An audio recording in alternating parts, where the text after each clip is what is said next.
السلام علیکم ورحمۃ اللہ تعالی وبرکاتہ. اللہم صلی وسلم علی سیدنا نبینا وحبیبنا محمد وعلی آلہ وصحبہ وسلم تسلیما کثیرا. ہے افسوس، سدا افسوس رہے گا اے مسلمان تم پر کہ تم نے آخر الزمان حضرت محمد صلی اللہ علیہ وآلہ وسلم کی سنت کی پیروی نہیں کی، بلکہ اپنے ہی اختلاف میں پڑا رہ گیا. جو شیطان نے ہمیں جس اختلاف میں ڈال دیا ہے کہ فلاں شیعہ ہے، فلاں سنی ہے، فلاں بہابی ہے، فلاں اہل حدیث ہے، فلاں دیوبند ہے، فلاں بریلوی ہے، حقیقتاً یہ ایک بہت بڑا شیطان کا جال ہے. حتیٰ کہ ہم وہ مسلمان ہیں جو اللہ کے اوپر بھی ایمان رکھتے ہیں، اللہ کے تمام نبیوں پر بھی ایمان رکھتے ہیں، اور آخر الزمان حضرت محمد صلی اللہ علیہ وآلہ وسلم کو آخری نبی مانتے ہیں. لیکن آج ہم اپنی مخالفت میں اتنے گر گئے، بغض اور غیبت اور کینہ میں اتنے بڑھ گئے کہ ہم اپنے ہی خون کے پیاسے ہو گئے. اے کاش مسلمان تو مخالفت تو کرتا، لیکن اس غیبت اور بغض سے بچ جاتا، کیا ہی اچھا تھا. افسوس رہے گا سدا. آج ایک مرد مجاہد ایران کی سرزمین سے، بہترین سپر سٹار آیت اللہ خمیانی، اللہ تبارک و تعالیٰ کے ہاں وہ بلا لیے گئے، آج وہ شہید ہو گئے. لیکن یہ سدا افسوس رہے گا، یہ دل خون کے آنسو رو رہا ہے کہ آج ہم مسلمان ایک دوسرے کے بغض کے اندر اتنے گر چکے ہیں کہ ہم مسلمان کی موت کے اوپر جشن مناتے ہیں. شیعہ مر جائے تو سنی جشن منا لیتا ہے، سنی مر جائے تو شیعہ جشن منا لیتا ہے. اے مسلمان تو کب اس دلدل سے نکلے گا؟ حضرت محمد صلی اللہ علیہ وآلہ وسلم کی یہ تعلیمات نہیں تھی جس پر آج تو پیر عمل ہو رہا ہے. یہ جنت اور دوزخ کے فیصلے اللہ کے ہیں. کس کو مسلمان ٹھہرانا ہے، کس کو کافر، یہ اللہ کا حق ہے. تو کون ہے اللہ کا حق استعمال کرنے والا؟ اے مسلمان تمہیں شیطان نے اپنے جال میں پھنسا لیا. آج دیکھیے کہ کیا ہو رہا ہے مسلمان کے اندر. مسلمان کا گلا کاٹ رہا ہے. یقیناً یہ ایک بہت ہی گندی دلدل میں پھنس چکا ہے، غریز میں، جس کی نہ جانے کہاں تک یہ ہوا جائے گی.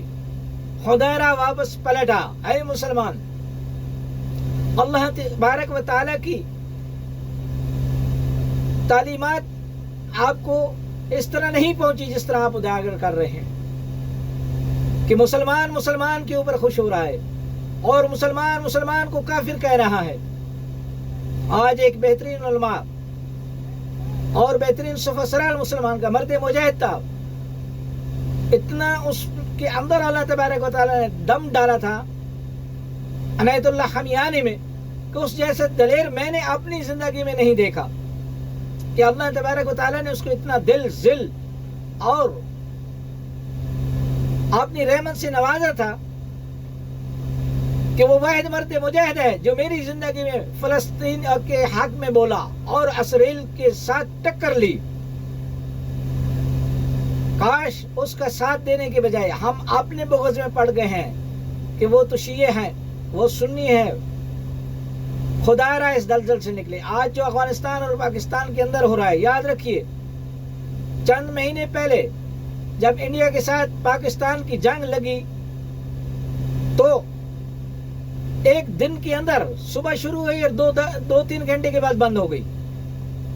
سیز فائر ہو گیا اور ان کے اتفاق ہو گیا کہ بس جنگ کو ختم کرتے ہیں. اور افسوس ہے مسلمان تم پر کہ آج 2 مہینے سے اوپر ہو گئے افغان پاکستان کے اوپر جھڑپیں کر رہے ہیں، پاکستان افغانستان کے اوپر جھڑپیں کر رہا ہے، حتیٰ کہ وہ جھڑپ اتنی شدت اختیار کر گئی کہ وہ آج جنگ کی صورت پکڑ گئی. اس نے آپ کو وہاں لگا کے یہاں ایک آپ کا بہترین سپر سالار جو ہے اس کو شہید کر دیا. یقیناً میں نے یہ جو اللہ کی پاک کتاب ہے اس کو ترجمہ تفسیر کے ساتھ جو پڑھا ہے تو اس میں آنکھیں کھلی ہیں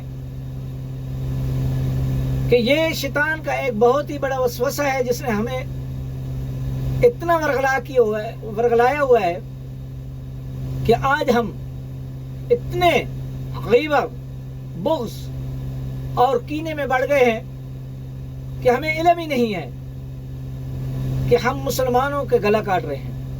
شیعہ سنی کو کافر کہہ کر اس کی جان لے رہا ہے، سنی شیعہ کو کافر کہہ کر اس کی جان لے رہا ہے، حتیٰ کہ یہ حکم اللہ کا ہے، یہ نظام اللہ کا ہے کہ وہ کس کو مسلمان ٹھہراتا ہے اور کس کو کافر.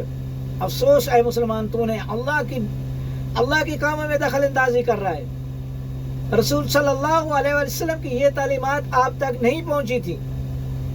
ان کی تعلیمات تو یہ تھی، رو کر حضور اقدس صلی اللہ علیہ وسلم نے ہمیں تعلیمات پہنچائیں کہ اے میری امت، تفرقوں میں نہ پڑھنا. یاد رکھنا اگر تفرقوں میں پڑ گئے ہیں تو پھر آپ رسوا، ذلیل اور خوار ہو جاؤ گے. اور آج وہی ہمارا حالات.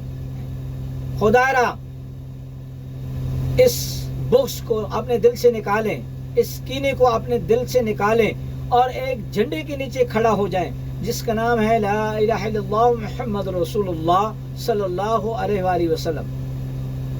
دعا ہے کہ اللہ تبارک و تعالی ہمیں دین اور دنیا میں بھلائیاں نصیب عطا فرمائے اور آخرت میں ہمارے ساتھ نرمی اختیار کرے اور ہمیں جنت میں اعلیٰ مقام عطا فرمائے. لیکن یہ تبھی ہوگا جب ہم اللہ اور اس کے رسول صلی اللہ علیہ وسلم کی اقدامات پر عمل کریں گے.